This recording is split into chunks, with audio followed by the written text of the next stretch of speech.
This thing is weird sometimes. Let's see. Did that go live? Check your email. We sent you a 6-digit code because that's convenient. All right. I think we're live. Hold on. Well, hello. I will be with you shortly. I don't even know if you can see me, but I'm still back here. We can see you, baby.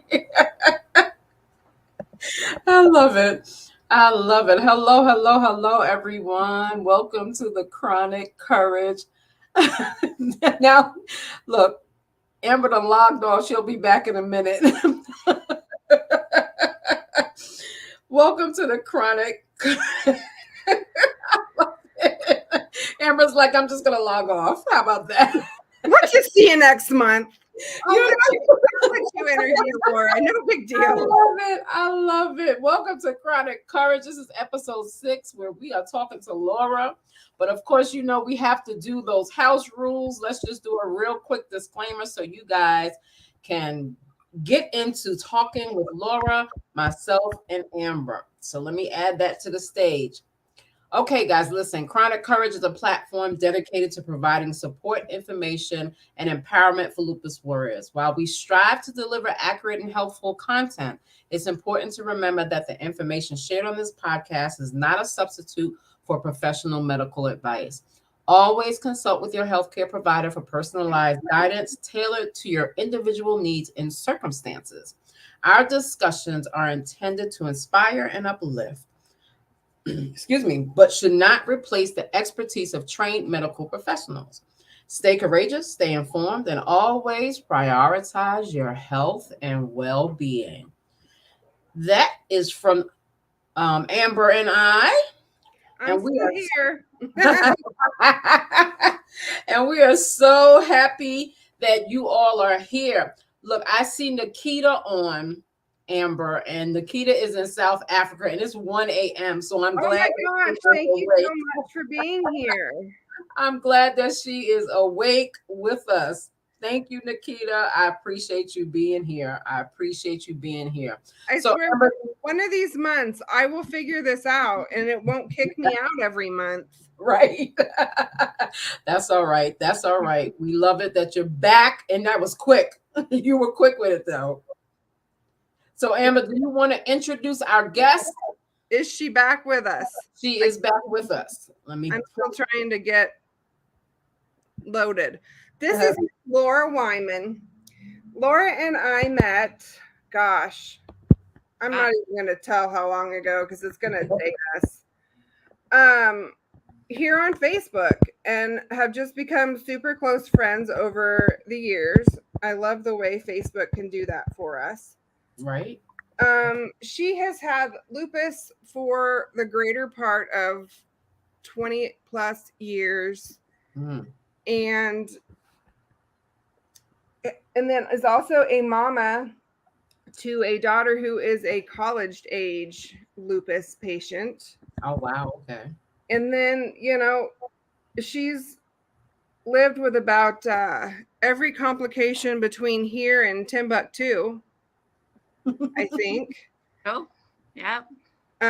More recently dealing with some severe back issues that came back with, 2 surgeries 2 weeks apart, the second being unplanned and emergent. So she has been through it all, but, she always somehow maintains a positive attitude and has always maintained the importance of moving our bodies and eating a healthy diet, whatever that is for you. So that's a little bit about Laura. So Laura, why don't you tell us a little bit about yourself that I didn't explain? Yes, you covered everything so well, though. Yeah, it's been year 21 that I was diagnosed, and my daughter is 22 now. She was diagnosed when she was 6. Been mother-daughter lupus, all mother-daughter chemo, back down, caring for one another, all of life, really. You bring it up, Laura. Oh. Maybe pull it closer to you. Okay, let's try Oh, that. that's much better. Better? Much better. You know what? Let me see if I can't lift this somehow. Maybe turn off your Wi-Fi. Okay. Sometimes the Wi-Fi actually gets in the way. How's that? Much better. Oh, much better. Cool. Okay, so mother-daughter lupus. Daughter lupus to mother-daughter chemo when we both flared together. Awful. Don't recommend it. Back down to getting control of our symptoms, which meant different things for each of us. So Izzy unfortunately had some neurological involvement and some seizures through her developmental years, but somehow came out on top and still graduated with honors. Yes, very good. Very We're proud good. of that girl. Yes. And then for myself, it was really learning to incorporate the healthiest and most preventative methods that I could get my hands on for both of us. You know, it wasn't just myself that I was looking out for. It was trying to keep her as healthy as possible. And in order to do that, I had to be healthy. So about 6 years ago, my husband and I opened a gym. And do our very, very best to help others learn and stay educated and empowered along that healthy lifestyle. What made you all open a gym? So my husband actually has always been a trainer and was a college athlete on a scholarship. He played football. And All right. yeah, always had a heart for fitness and was always teaching in some capacity, whether that be coaching kids in school or, opening what he called an underground gym eventually in his garage and basement to full-on business. And then when we got together, we opened the gym 6 years ago and actually just moved to a bigger, better location and are really, really happy to be in a better place. Awesome. Yeah. So tell us a little bit about what diagnosis looked like for you. Because for so many of us, we struggle for 10, 15 years before we finally get that diagnosis. Did that look the same for you? So very similar.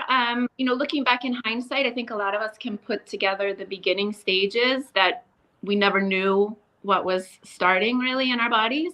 For me, that meant in high school, I was fainting a lot and had a lot of cardiac manifestations. So I had arrhythmias, but was told that I wasn't eating or that I was nervous and had anxiety or that my sugar levels might be crashing. The whole time I knew instinctually that's not it. You guys are just blowing me off. But as a high school student, what are you supposed to do, right? Right.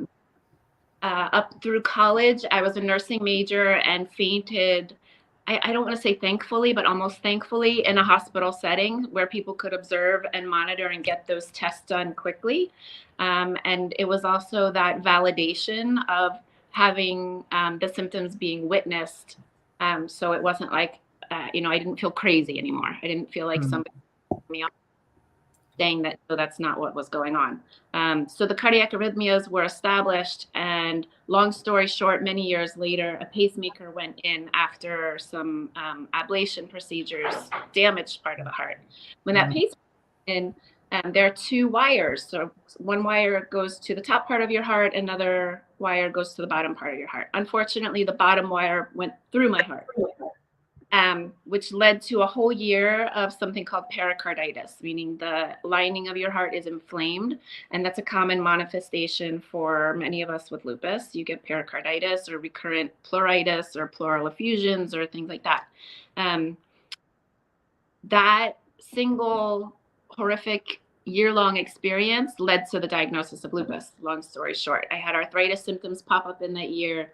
I had labs that went wonky. I was super anemic and nothing worked. I was tired and fevering all the time. And even though they knew that I had pericarditis, it just wasn't that classic picture for that diagnosis. And family history of autoimmune stuff kind of led them to pursuing those labs. And then there I was. So through all of that, and you said that started when you were in high school? The arrhythmia. My heart would really speed up for no reason whatsoever, slow down, and I would faint. Wow.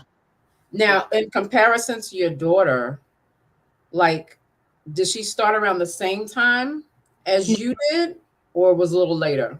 Actually, younger. She started. Really?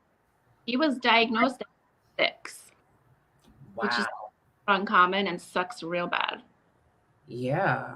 Yeah. So I think, looking back, I had been diagnosed about 8 years.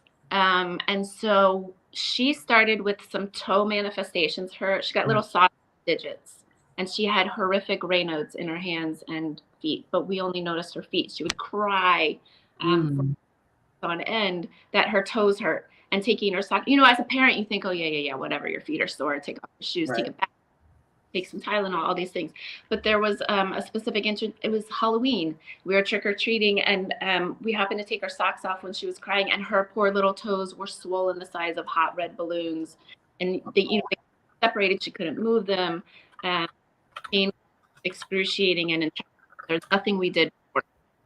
And so a quick call to the pediatrician, who thankfully, again, listened and knew my history. And she ran the appropriate labs, and they came back like tens of thousands was her ANA titer. Oh, wow. And that was a red flag to head straight to rheumatology. So in some ways we were, maybe blessed to have the knowledge and the access to care. I mean, let's face it, a lot of people don't have that. And delay in diagnosis is part of that picture. When you don't have access, or you don't have insurance, you don't have knowledge, you don't have someone advocating for you. So in some ways, yeah, I mean, it's brutal. You both know, I don't know what the details of everything is for everybody, but certainly, my gosh, when it's 6 to 10 years for a diagnosis to be given, it's just unacceptable. Yeah. It's a shame that it takes so long for some people to get that diagnosis. Yeah. And you said that, I heard you say that other people in your family had autoimmune. What type of other autoimmune diseases were? It obviously was going through your family. Yeah. I have similar situations. My father has scleroderma. So what other type of autoimmune diseases do people in your family have? There was a lot of arthritis. There was sclerosis. There was scleroderma. There was enough and too much, Yeah. But Laura, we didn't mention that Laura also has RA. Yeah. On top of all of that. The lupus now. That's what I'm talking about. Lupus. Yeah, I'm a lupus too, so I get you. Of course we are, right? Just pour it on. Yeah, why not? If you can have one, you can have more, right? Why not have them all? Right. Overachievers. Gosh. I love it. So when you were dealing with getting diagnosed, and then your daughter was diagnosed, how did that really how did it push you to become well? Because we know that you're a wellness coach, correct? Yeah. How did those issues push you to become a wellness coach? So early on, I had to be well in order to take care of her. And I wanted to model that behavior of wellness for her. Something that really, really clicked in my mind was, I may not be healthy, but I can still be well. It suck on paper. I tell everyone all the time, I'm half dead on paper. Don't look at my chart. Look at my eyes. Right. Look at me. Before you talk to me, because you won't want to talk to me. You'll be hyperventilating and sweat will be pouring in all sorts of places. But if you sit there and have a conversation with me, I promise you, you would never believe half the things that are in my chart. Yeah. So for my daughter, I wanted to be able to really lead by example and to show her the possibilities rather than the limitations. I love that. Yeah. That's a powerful statement. Well, I think so many of us get locked into what we can't do, right? That's drilled into your heads from day one. Here's the diagnosis, here are your medications, here's the plan, don't do this, that, don't do this. Or Y and Z. Right. Or And here's no medications, but right. walk, eat healthy, Mm-hmm. lose weight, and you'll be fine. Right. Wow. When not, There's like no middle ground, you know, it's either here, let me shove 15 medications at you or refuse to treat you with anything. right. And how, here are the medications. This is what you're going to feel like as you take these medications. Be prepared, but you can also still do this. Absolutely. And that's so important because sometimes, like you said, we do get caught up in that, what we can't do. And we refuse sometimes to look at the possibilities of what we can do and modify. Yeah. So that's really key for Jim, the modifications and the adaptations. You know, if you think about it, I myself was super intimidated. Like you see a machine or you see these guys with these huge muscles and you're just like, whatever, I can't do that. Like, actually, help that your husband is one of those giant men with giant muscles. That's very intimidating. Look at him. He was holding that baby possum and just melting and tickling its belly, you know? I know that little possum looked about like the size of a, you know, like a hand or something compared to Dan. Right? Yeah. So the gym has really become a way for us to mesh that, though. You know, he's got this fierce athleticism that's super intense and sometimes intimidating. And then I've got 6 spinal fusions and a pacemaker. And I come in and say, you know what? Her hip hurts today, so she's not going to be able to squat with a bar on her back. She's going to have to do it body weight only today. And I take her over. And then it's so beautiful the way it flows. I can't even explain it. It gives me goosebumps. Yeah. Really, really just, you know, when you're walking in your purpose and you're doing the right thing and you're trying to help people, when that's the intention and that's the motivation, it's a beautiful place. Absolutely. Absolutely. That complimenting of each other is amazing. Yeah, it's so good. The energy is so good. The people, I think, really thrive on knowing that it's more about education and empowerment than the numbers. You know, don't compare yourself to the person next to you who might have 200 pounds and all of this stuff. That's not you today, and that's okay. Maybe you're shoot for fun. And they have a very wide variety of clients. They have the you know, the athletes with Dan who are trying to get strong. And then they have the lady who's going through breast cancer who's just trying to keep her muscle and, you know, continue to be upright and as well as she can be while being unhealthy. Right. Yeah, I've had people tell me, I'm a former athlete as well, so I've had people tell me, you're the healthiest unwell person I ever know, and you never know to take that as a compliment or I'm not sure how to take that today, depending on where I'm coming from in the day, you know.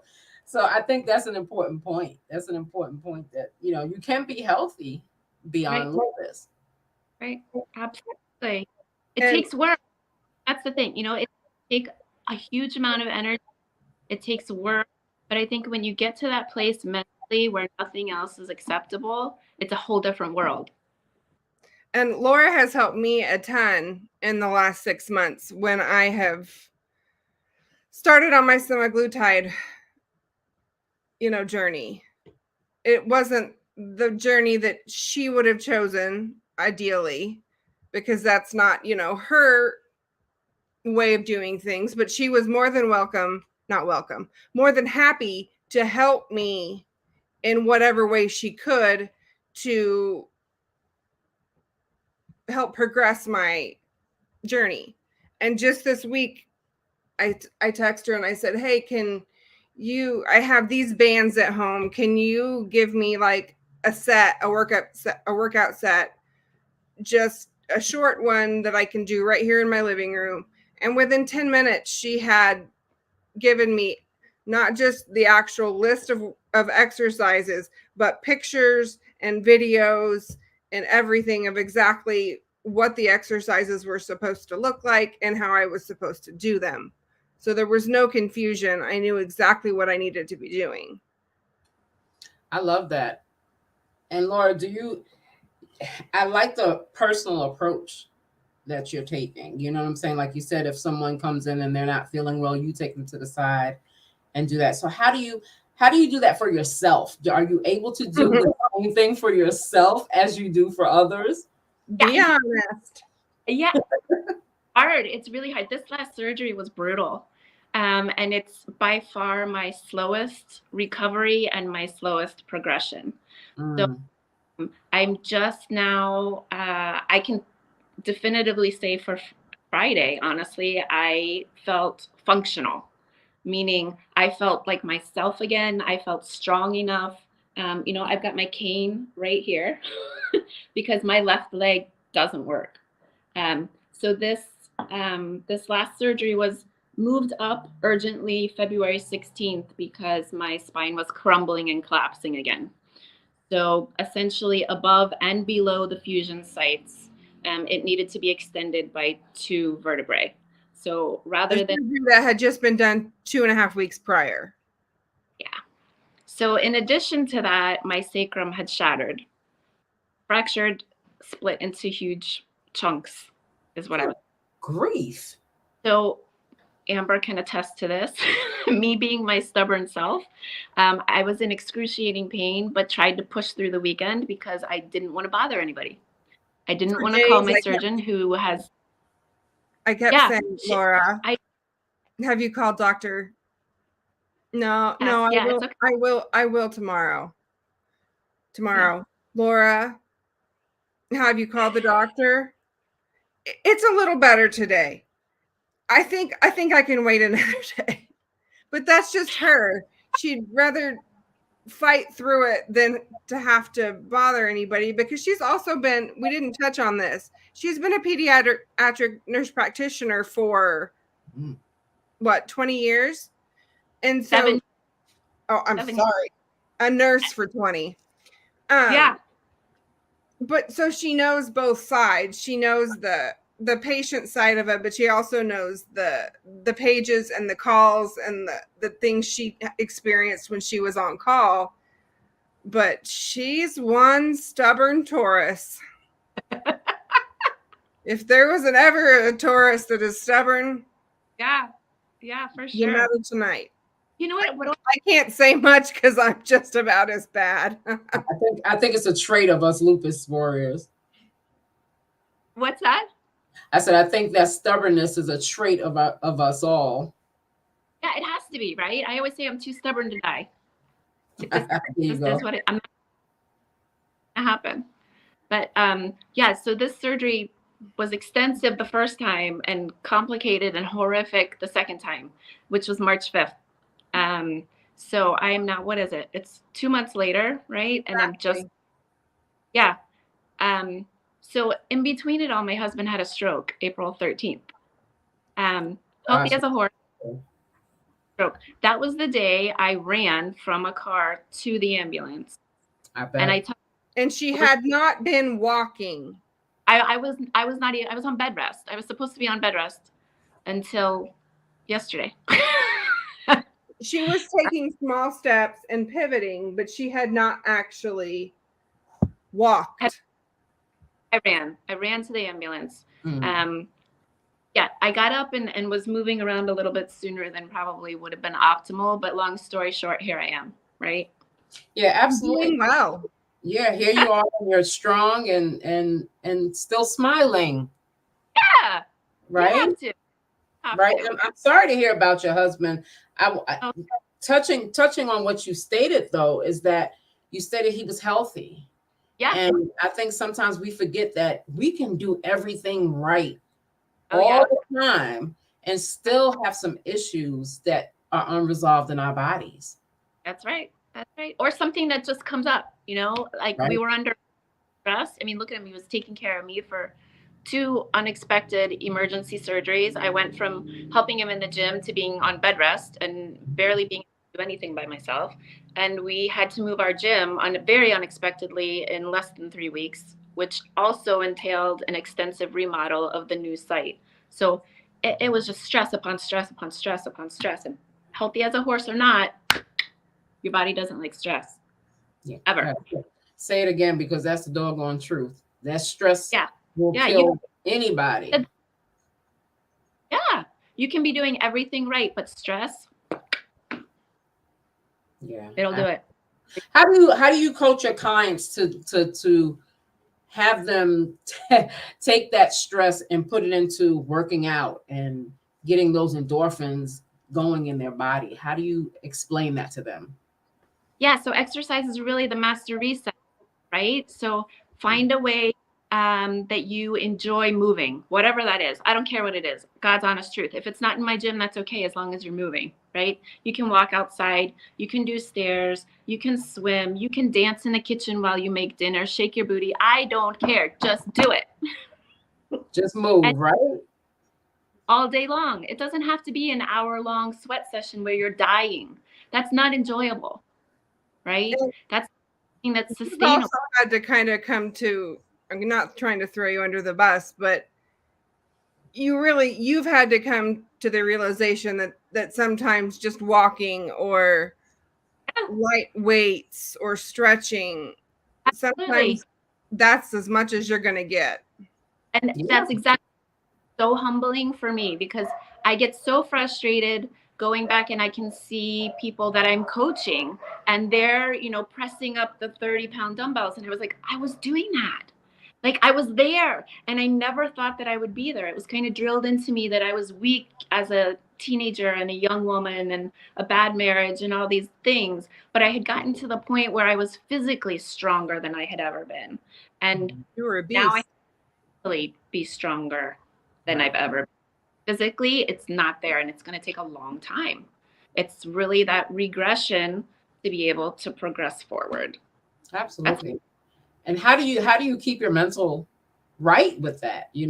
Because we do go from being well and walking and running and doing everything that we used to do, and then we have to relegate ourselves to a limitation and learn how to pivot and modify. Yeah, that's exactly how to modify, and you've got to pivot. You have to realize you're not in the same anymore, right? And that's okay, because growth is change, right? Change is growth. So I have to make sure I'm hydrating well, get that water in. You've got to make sure that you're eating well. So lots of lean proteins, lots of fruits and veggies. Nobody likes to hear it, but the basics are so true and so solid, right? There's movement in some way every day. Even when I was in bed rest, I was doing flutter kicks or ankle pumps.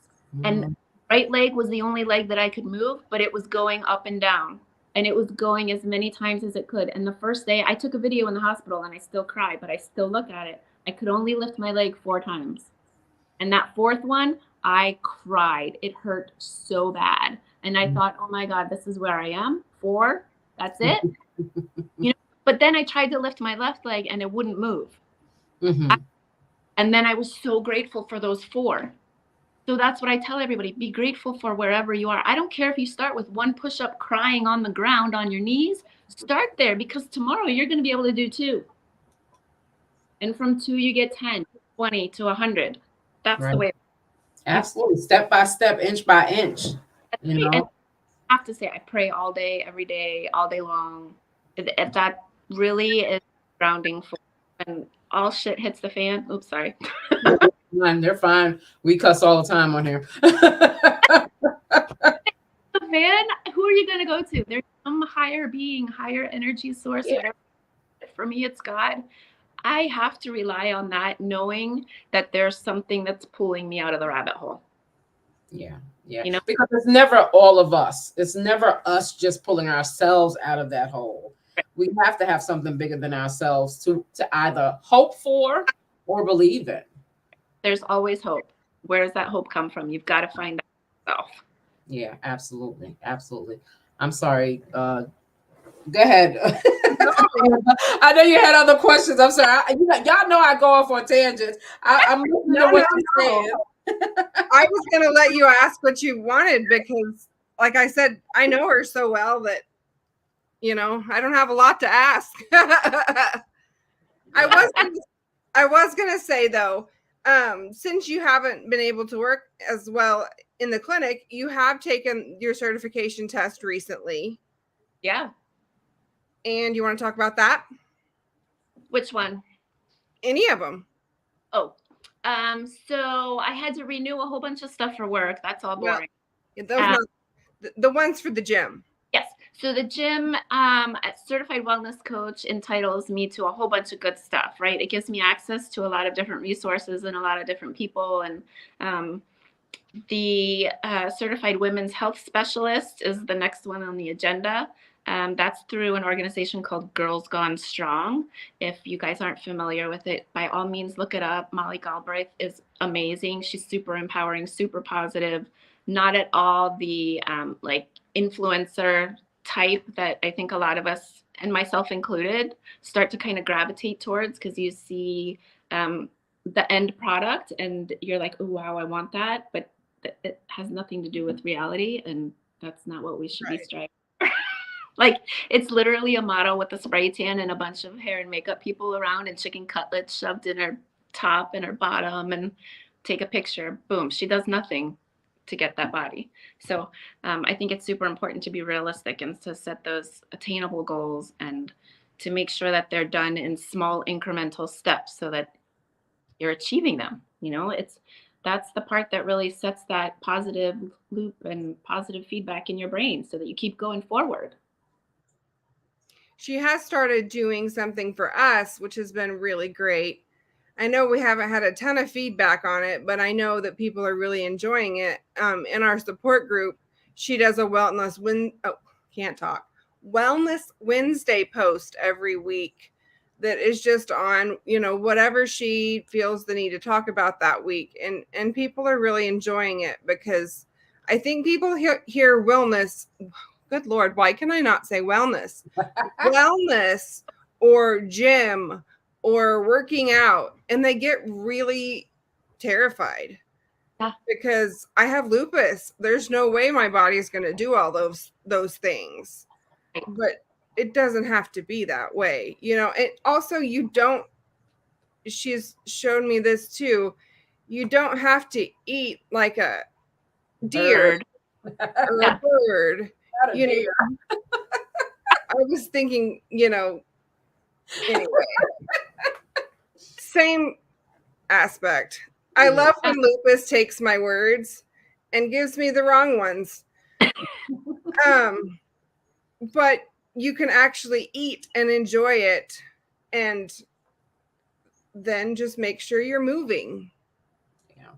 Right. Yeah. There's nothing to out. We all indulge. We all like good food that tastes good. You know, the reality is, again, it's those realistic aspirations, because if we're not being real about it, it's not going to work. Yeah. And we have to be honest with ourselves, with our limitations, and we have to be honest with what we can do as far as working out. Someone said that it seems working out sets off a flare. How do you handle that with, you know, telling someone, okay, I know you're not feeling well, but like you said, do something. Right. Do something. Yeah. So when on our good days, we tend to push too far. Of course. Right. Right. So it's recognizing those first, I don't want to say symptoms, but that is kind of what it is. Those first sensations of, hey, you're walking into muddy water here. Back up just a bit. You know, and learning that fine line, because there are days to push in order to get farther ahead. And there are days to respect that line in the sand and say, not today. Today, I'm going to take it easy so that I have tomorrow. Right. The other part of it is like being prepared for recovery. So you've got to be hydrating well. There's less than a handful of people that I have ever met that are actually drinking enough water in the day. So half your body weight in ounces of water a day. When you pee, it should be clear. It should not have much color to it. That's how you know you're hydrated. You should also, you're getting your electrolytes in, right? So, and of course, as you said in your disclaimer, all this is based on not having certain complications of lupus. Like if you have renal or cardiac restrictions on fluids and protein and not too much sodium, not too much potassium, okay, watch all of those things. Obviously, I don't know your histories, but in general, you've got to be hydrated. You've got to get your electrolytes in. You've got to make sure that you're eating enough, but not too much, right? You can't use the justification to eat crap foods after your workout because you've worked out. Right, right. You've got to fuel your body for optimum performance. And that really comes down to developing and finding out what works for you. Yeah, So in terms of players, I know for myself, it's, someone might say, okay, you're going to do like the 20-pound dumbbells and you're going to lift it 10 times and you're going to do that for 5 sets. Well, no, I know myself today. I'm already achy, so I'll try 3, right? And as you're putting them up, you're like, no, like this isn't going well. Okay, then back down. Go to the 50, go to the 10s, but communicate with your coach. That's key. Like I find, especially for the beginners with things that might flare, even if it's asthma or allergies, if you're not communicating with me, I cannot read your mind. I don't know what's going on in your body. I don't know that you feel some bronchospasm right now unless you tell me, right? Can I see certain symptoms? Of course. Can I ask you questions? Of course. I've had people flat out lie to my face. No, I'm not wheezing. Okay, yeah. Can't hide that one very well. I mean, come on. Like, communicate, developing trust. I see Miranda saying that she goes into a flare every time. So she's walking 8 minutes a day. That's a great. And, it might be a pace too. It doesn't have to be about duration. You don't have to push yourself so hard. It's okay to get those, maybe do 4-minute increments. So you're doing 4 minutes 3 times a day. And then you look back and you're like, well, shoot, I did 12 to 15 minutes today and I didn't even know it. Right. And that's something I've found, because last month, Raquel had I don't remember what it was even called, but it was to walk a marathon in a month. And there were some days when I was like, we're going to get this done and we're going to get it done now. And the next day I was like, and today we're going to mosey. Right. We're just going to take it slow. Because for me, I have to do laps around my apartment complex. There's just no straight shot for me. So like on my good days, we'll do, 4 or 5 laps. On my bad days, we maybe 2. Right. And that may be over 2 times. You just have to meet yourself where you are. Right. Exactly. And that's pretty much what that marathon was about. Just teaching people that it's okay to do a little at a time. It's okay to be. I see Leslie said it felt terrifying to her at first. The person telling me wasn't meeting me where I was at, as with someone who is living with lupus. And I so agree with that statement that you have to meet people where they are. And you have to meet yourself where you are, not just other people. You have to be honest with yourself, like we said earlier, and understand your body. Listen to your body as it whispers, so it doesn't have to scream. Basically, that's right. Into the whisper, forehead with that brick, right? Yeah. Yep. But if you've got a coach that is just not listening to you, you have to advocate for yourself, and sometimes that's a goodbye. And I don't think there's any shame. There's nothing to feel bad about. It's just a simple statement of, this is not a match for me. That's it. Right. And someone did say something. I saw something in the comment section here. Where is it at? She stated that she was looking for a coach that would know how to work with her. So we have Miss Laura here. So let's go. Women's health coaching. Let's go. Right. I work all the time. Yeah, absolutely. And you know what? It's important for us to support one another. She has she knows what you're going through. So it's important for you to start reaching out to people that have the skills that you need and are in the same position that you are in.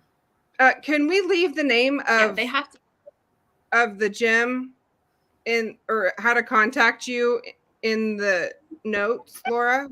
Would you be okay with that? Absolutely. Happy. Okay. Yeah. I thought so, but just wanted to make sure before I should have asked you that, maybe not on camera, but you're fine. It's the way I go. Nikita, more than to help as many as possible. Honestly, that's what this is really all about. Love it.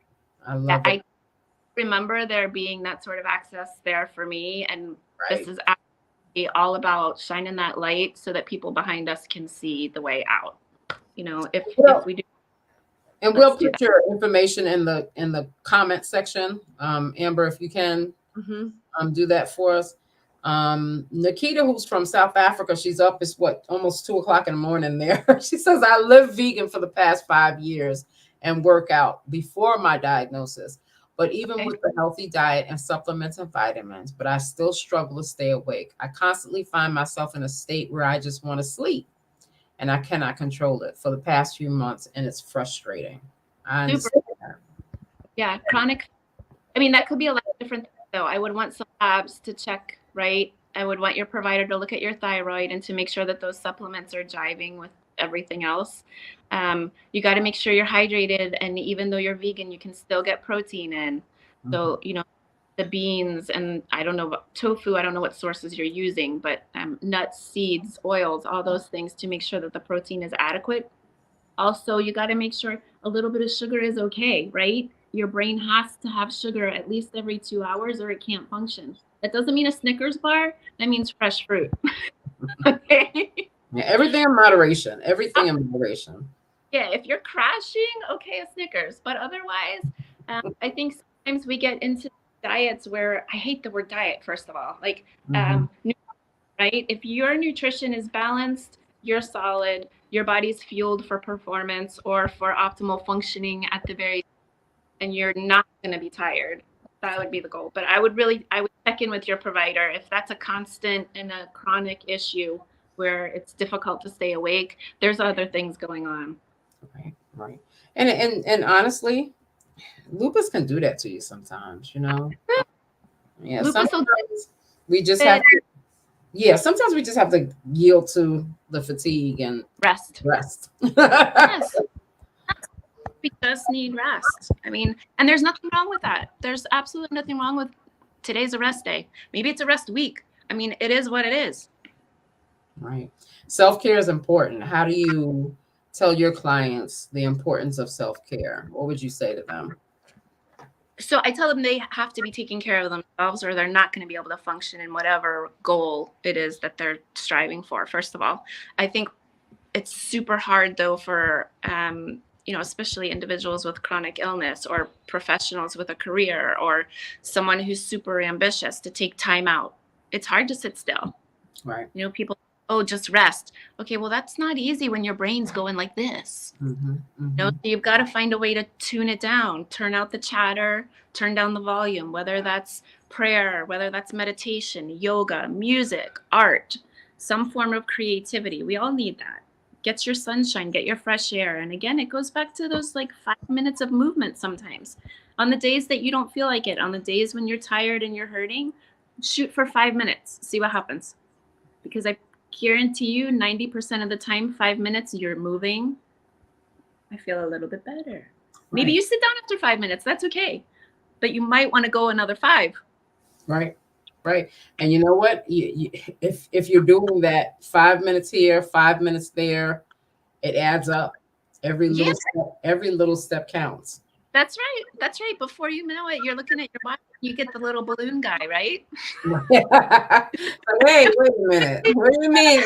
What do you mean I met my move goal? How'd that happen?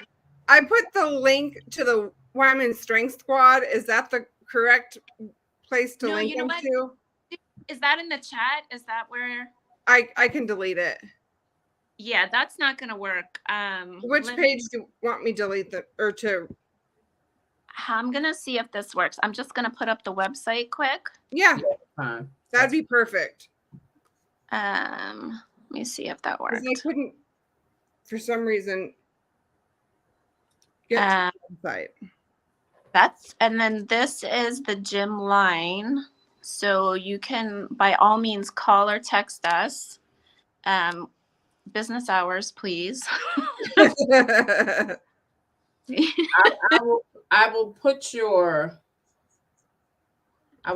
website up. Perfect. I'm not gonna put up your your number. because you Yeah. just never know who's on these little things.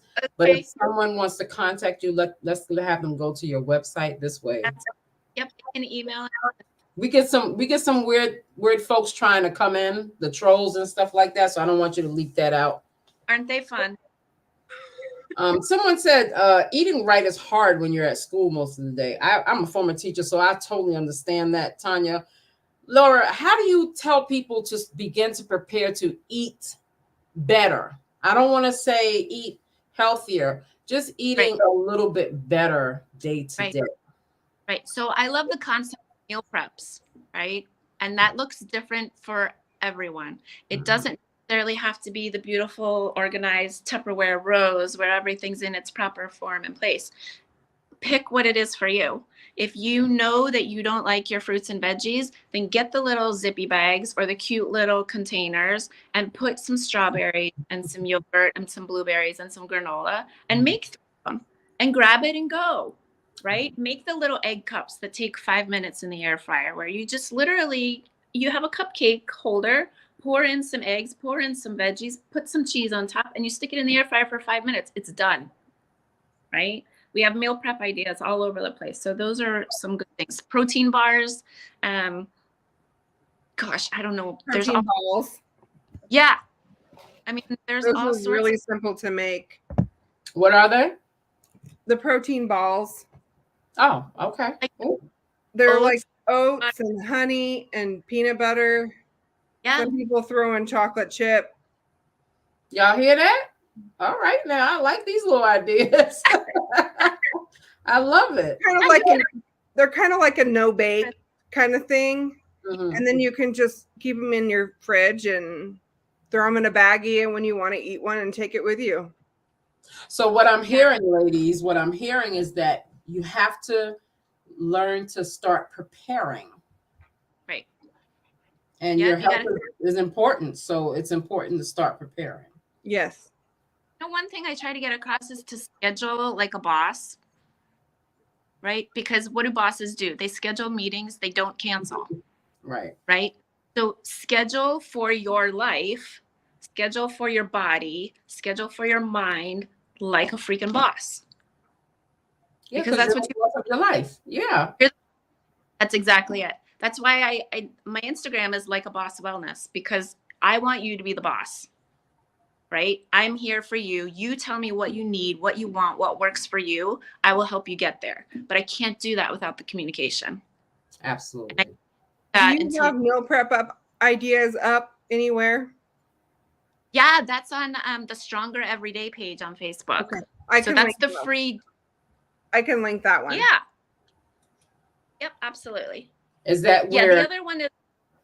Is that where, because someone just asked, where can I find more information on recipes for meal prep? It sounds interesting. Yeah, so I can put more up on the Stronger Everyday page. I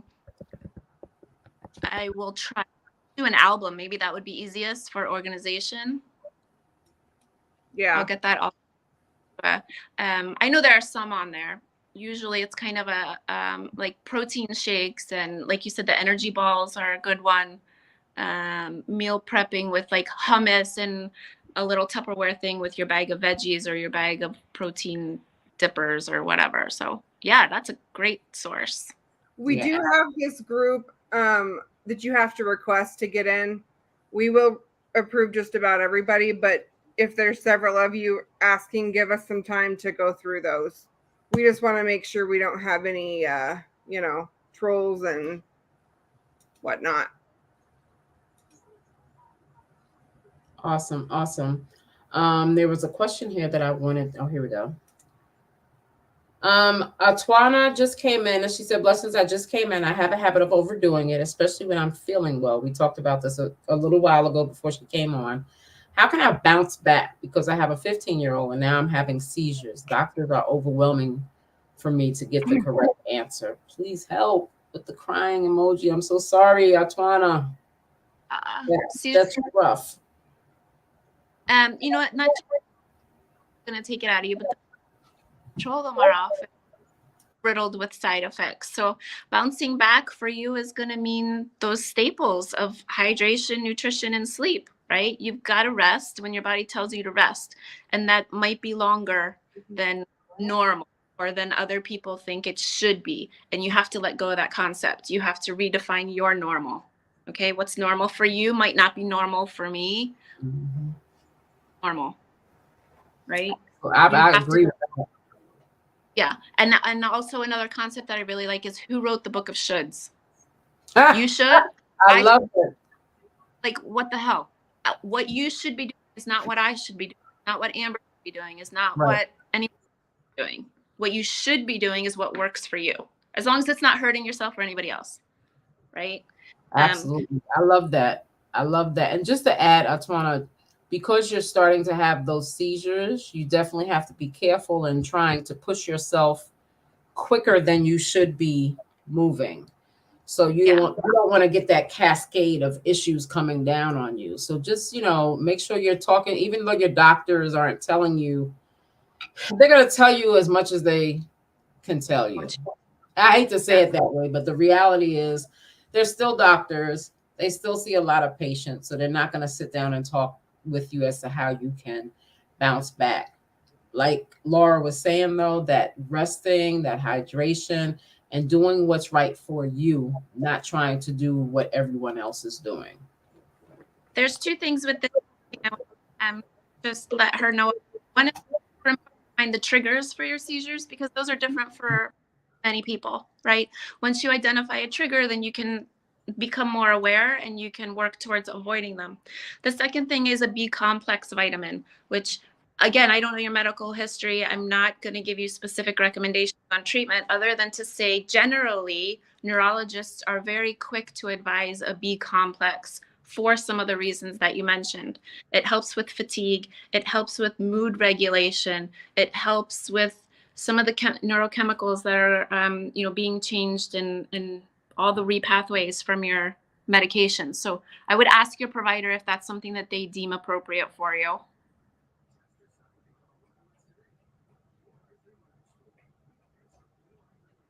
Uh-oh, I lost you. I lost her too. Friend, where'd you go? There it is. How about if I press my unmute button?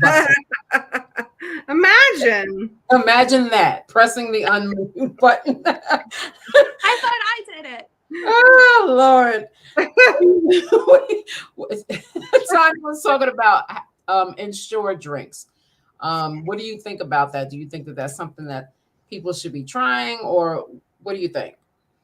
So I would say if there's nothing else, it's a viable source. I think that you would be better to make your own. There's a lot of processed things that's in Ensure. There's a lot of sugar. Mm-hmm. Having said that, it's better than nothing. Mm-hmm. It's something, but just be aware that sugar content is pretty heavy on that sometimes. Yeah, it's pretty high. There's a lot of stuff in there that you don't want in your body long term or in large quantities. But again, I've advised some of my pediatric families to have them. But again, those are in situations where the kiddos, they're not eating anything. They're having like a bite of mac and cheese all day. Well, you need a little bit more than that, friend. I've been having a hard time while I'm on my semaglutide getting in, because they recommend 100 grams of protein a day. Yeah, it's a lot. And that's a lot because I don't eat a lot of meat in general. And I have found Fairlife protein. Sorry, I'm fighting with my dog. This one thing I saw her tail in the back. One thing I thought she ate, she now has not eaten. She shouldn't be eating it, but she's glaring at me while doing it. That is my doodle. I have found Fairlife to be a good source of protein for me, and the carbs and the sugar are low. But then again, you also have to look at the list of ingredients. Yeah. Right. I don't drink them all the time, but on the weeks when I'm really having trouble getting my protein in, sometimes that's just what I have to go to. Yeah. And I think it's important, like Laura said, to just find what's right for you. I always tell people to keep a food journal so you know what Yeah. food are affecting you and how they're affecting you. And keep a mood journal. How is your food affecting your mood? Have you been eating beef and now you got inflammation? Try and do so many different things that you can do to help yourself. Right. I know we always want to look for the wellness coach and everything like that, but sometimes you have to do something to help yourself before the coach can even help you. So, Yeah, I totally agree with that. And actually, I think that's a huge part because as a coach, I'm looking for you to be able to do it for yourself. I can't do it for you, right? Absolutely. Like, I can't be in Amber's house making all of her meals for her. I can help her see what a better choice might be, right? And I can help her feel empowered so that she doesn't go down a rabbit hole if she has something that maybe isn't the best choice. Who cares? Pick yourself up. Let's go again, right? Right. Next meal, next round, next try. Let's go. Absolutely. I will My- say on that, just I had a thought. I used to work with a dietitian.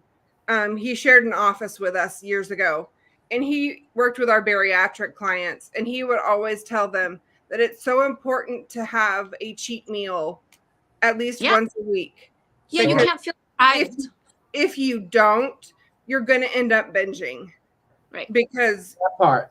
you just, I feel that because I haven't really said a lot online, but I have had binge eating problems before I started my semaglutide. And it's true. If I let myself have ice cream, 1 or 2 nights a week, I'm good for the sweets for the rest of the week. And I don't feel that I have to have them. But if Right. I don't let myself have them, Mhm. I'm ready to eat anything sweet I can possibly get my hands on. I don't keep any in the house, Yeah. which is, and also a tip I give people, if you're a sweet eater, and like, I'm thankful. I mean, not thankful, but right now I'm single. And so I can keep just the food that I need in the house. And so I don't have to worry about anybody else needing the food. So I can go without keeping the sweets and stuff is what I'm trying to say. So if that's an option for you and you know that sweets are a trigger for you, Right. you might think about something like that. Yeah, take some proactive steps. Immunorelief CBD says apples with peanut butter and chia seeds too. You can pre-slice them and soak them in water with a bit of lemon for 5 minutes before packing them, and they won't turn brown. Thank you for that. And pita bread and hummus is super easy and great for on the go. So, Miss Tanya, that's some ideas for you that you can use. Yep. Especially as a teacher and being in school all day and not being able to have a full lunch longer than 15 minutes. I know how it feels. You can also, if you're looking for protein, get some of like the Greek yogurt. And if you're a cottage cheese person, you can add cottage cheese to it. I know it sounds kind of funny, but it's actually not bad.